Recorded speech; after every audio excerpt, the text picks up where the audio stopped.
Alright, so it's time to get going in our vegetable garden this year. We've been quite busy with doing a lot of other things with the baby, getting ready to come.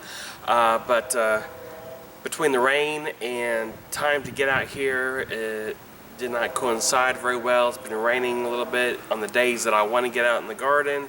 And so today is our first day to really get out here. I'm a little bit late planting onions, but we're going to get out here, get this garden going. So let me show you what we're going to do this year. We're going to have a maintenance-free, zero work, almost maintenance-free vegetable garden. There's probably a few things you need to do to have a trouble-free garden. First is some way to water your garden.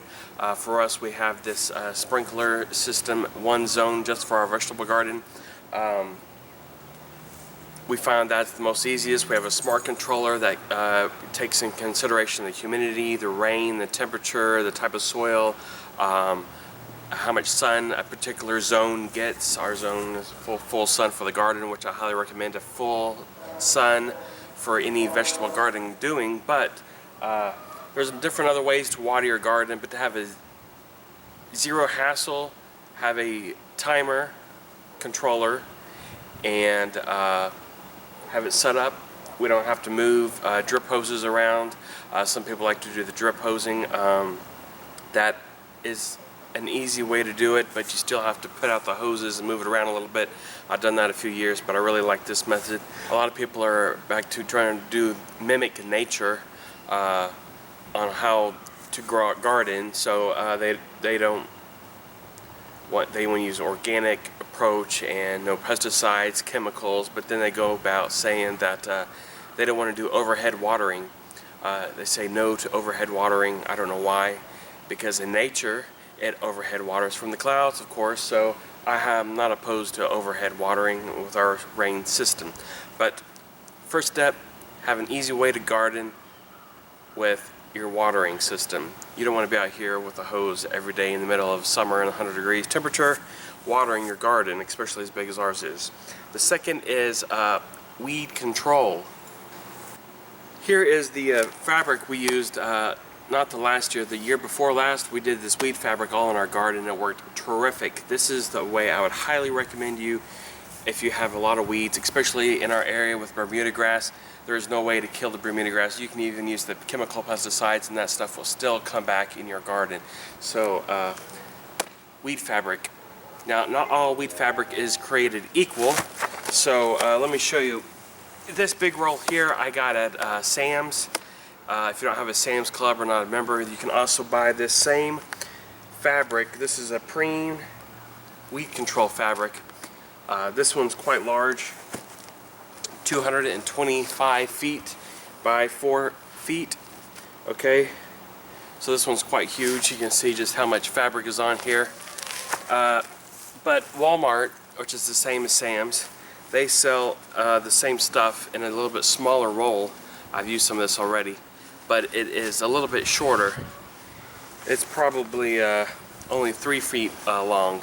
So you can get this at Walmart.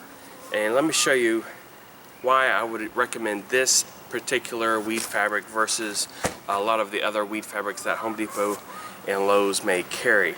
Okay, so here's the Preen weed fabric that I've used in the past. Let me get up close here, maybe you can see it. This fabric, you cannot tear it. It's very strong.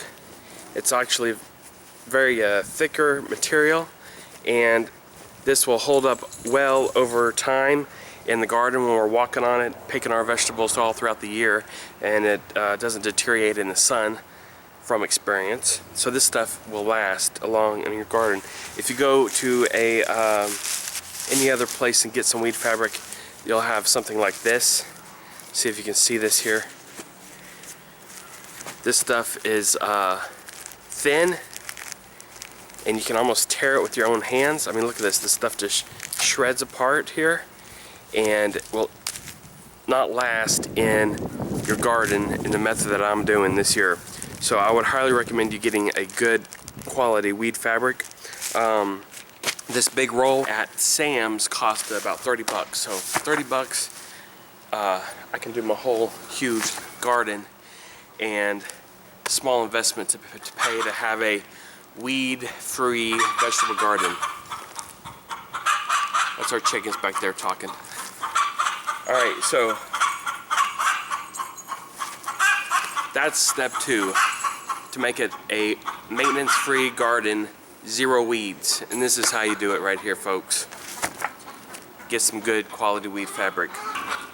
So that's my tips on having a 0 maintenance garden, near maintenance-free vegetable garden. I think she just got done laying an egg. So after they lay an egg, they do a lot of talking. So she's letting us know we got an egg ready. Alright, so now we're going to get to planting. This year we're going to cut back and really scale back because I'm not going to have a lot of time out here with the new baby coming. We're going to do the basic onions. I got some potatoes and tomatoes and peppers and a few other things we're going to do out here. So let me show you what we're going to plant. Alright, so this year I had to get a head start. We're a little late getting on the onion planting, about a month late really, when I like to have these onions planted. But this year we're going to go the Texas Legend onions from Dixondale Farms. A lot of people ask me where I go get my vegetable transplants and starts and things here in Dallas. I actually go to Covington's Nursery here, and that's the place I would go if I were y'all. There's a lot of other locations to go, but if it's a little bit far from you, then maybe go somewhere else. But this is my favorite place to go, is Covington's Nursery. They have a lot of nice plants, and their prices are probably the best you can find in Dallas, and the quality is next to none.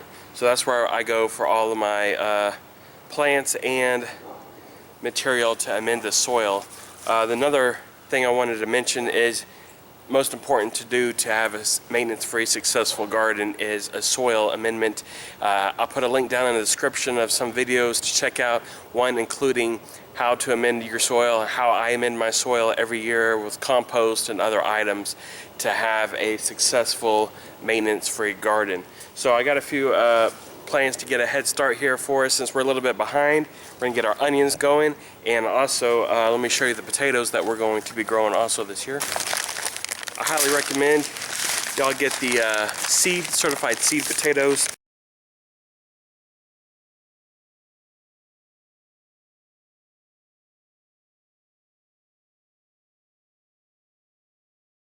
You can grow them from the grocery store, but they've been sprayed with sprout inhibitor, which I wouldn't really try to grow with.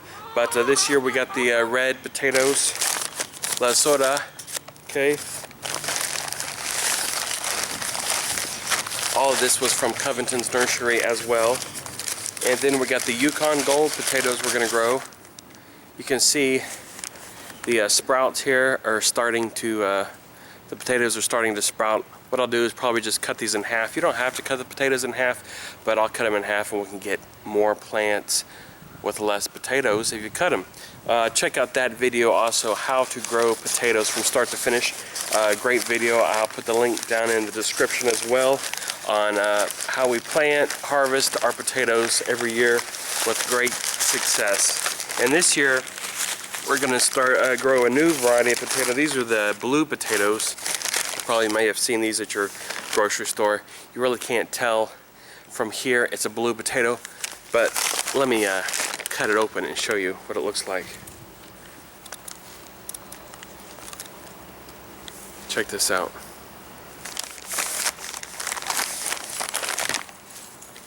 There it is, blue potato. So this is our first year we're going to grow these. I've been looking for these for some time. These are actually certified seed potato blue potatoes that we got from Covington's Nursery this year. So first year growing blue potatoes. I'm sure they'll do just as well as our other potatoes. So that is what a blue potato looks like. Think about making mashed potatoes with blue potatoes. You'd be amazed how wild they look. But very cool. We're going to grow these.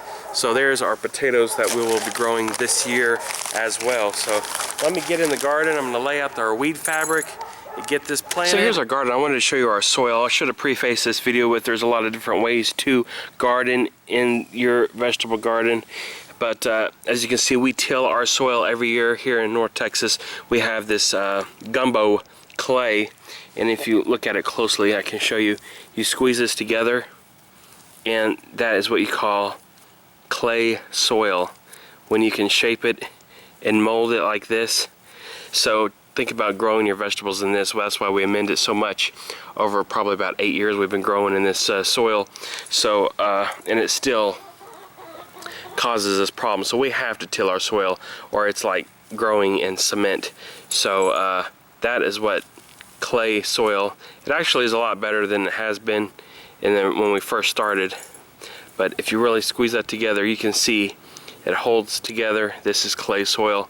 So there's a lot of different methods of growing your vegetable garden. No way is a right or wrong way, in my opinion, but this is the way that we do it and found it very successful to grow our garden. So hopefully you'll find some of these tips and tricks helpful as we go along gardening. Alright, so as you can see, I've got my rows all made. I just use a hoe and straighten up the rows after I till it up. My tiller pretty much makes the rows, and I just kind of mound them up a little bit higher. They'll settle down once it starts raining. About to lay out this fabric, just roll it out. But what I'm going to show you is you're going to need to buy more stakes than what they give you. This is 225 feet of fabric here, and they give you a few of these. This is what I use to hold it in place. These little metal stakes, but I would suggest you get an extra box of them, and these work great. Just stick that in the ground through the fabric, and that will hold this fabric in place all season long.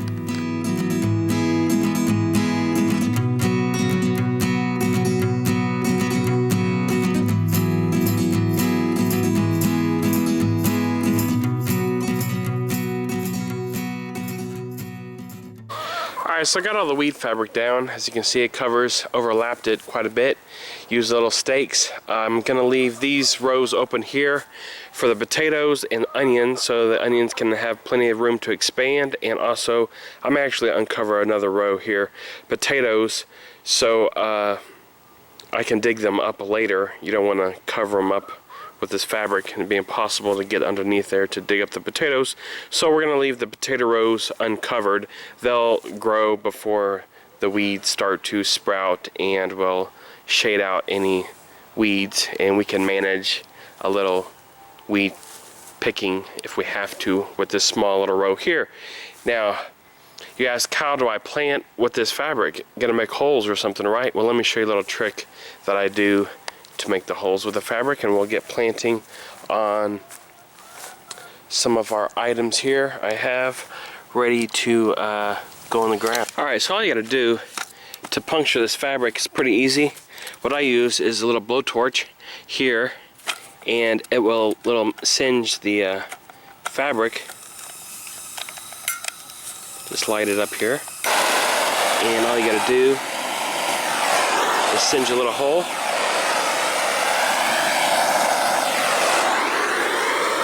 Where we want the holes, and then we'll plant our plants in those holes there, like so, and just go down the row, and that's as easy as that. Now, they do have some commercial type weed fabric that you can also invest in. It's a lot more expensive, but it's a one-time purchase you can use. Check that out, search that on online, commercial type fabrics, and I thought about buying that, but it's a lot more affordable, this fabric, than the commercial grade stuff. But check into that if you really want a long-term lasting fabric to put on your garden. So I'm going to plant my potatoes. Highly recommend check out my previous video on how to plant potatoes. But as you can see, I only got 3 pounds of each this year. Scaling back, usually get 3 times as much, so not that many. What I usually do is just cut them in half or 3 pieces. Make sure there's plenty of eyes here to sprout, and then I just dust it in this dusting sulfur to seal up the cut, and stick it in the ground. It's pretty simple to do. So I'm going to get these potatoes planted here, and we'll get the onions next. Alright, one tip I give you also is go to Home Depot. Not all the time you can find it, but every so often they have these 9 packs of vegetables. This is the best deal you can find on vegetable transplants. So I got some Chinese cabbage here and some kale in a 9-pack. This is the best deal. They have broccoli, cauliflower, a lot of other things every once in a while in 9 packs. So check out Home Depot for their 9 packs. That is the best deal for transplants. Alright, so there we have, I got everything planted here. Let me just show you real quick what I have over here. In this first row is the onions, Texas Legend onions from Dixondale Farms, which we bought at Covington's Nursery. I think they're maybe the only local ones you can buy the actual Dixondale Farms onions locally here at Covington's Nursery. You can mail order them, but that's quite expensive mail order. This, you know, $2 for a bundle of onions locally at Covington's Nursery. And then of course we got our 3 varieties of potatoes in this 2 rows, the red Lasota, the blue potatoes, and the Yukon Gold. Over here in this row, like I said earlier, is the plants we got at Home Depot for a 9 pack. This is a winter boar kale, Chinese cabbage, and we also have a red Russian and a dinosaur kale or a Descano kale. So 3 varieties of kale, some Chinese cabbage, and a little bit of lettuce, romaine, and butter crunch transplants to get a little head start since we're a little bit behind on gardening here. And then we'll have our next rows will be, you know, bell peppers and squash. Over here in this row, this second bed, we're going to be putting in our tomatoes over here, and I'm going to try some corn for this first time. Never grown corn here, so we're going to try out some corn, and we're going to keep it quite simple since we do have a little one coming in March. That's the prime time planting for us. So there's what we got going on. Alright, so there's what we got done for today in the garden. That's the easiest way to have a maintenance-free, almost maintenance-free garden. First, have a automatic watering system of some kind. 2, you got to prevent the weeds, weed fabric. And then you plant, water, well, fertilize a little bit, and pick. And the pest, we don't really have a lot of pest problems in our garden. I'm not sure why that is. Maybe we have a nice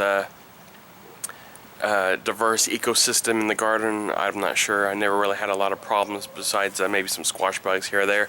But that is it for our garden. So all for today. I know I got a lot of new subscribers. Welcome. Check out my previous videos if you haven't already. I'll keep you up to date on what we got going on in the garden and show you our successes and failures. And you can learn from us, hopefully, and try a little bit on your own. Don't forget to amend your soil. Do a soil test so you know what you need to add to your soil. I know for sure we need to add nitrogen because we have 0 nitrogen here in our clay soil in North Texas. So do some research, read, study, and happy gardening. Make it a great day.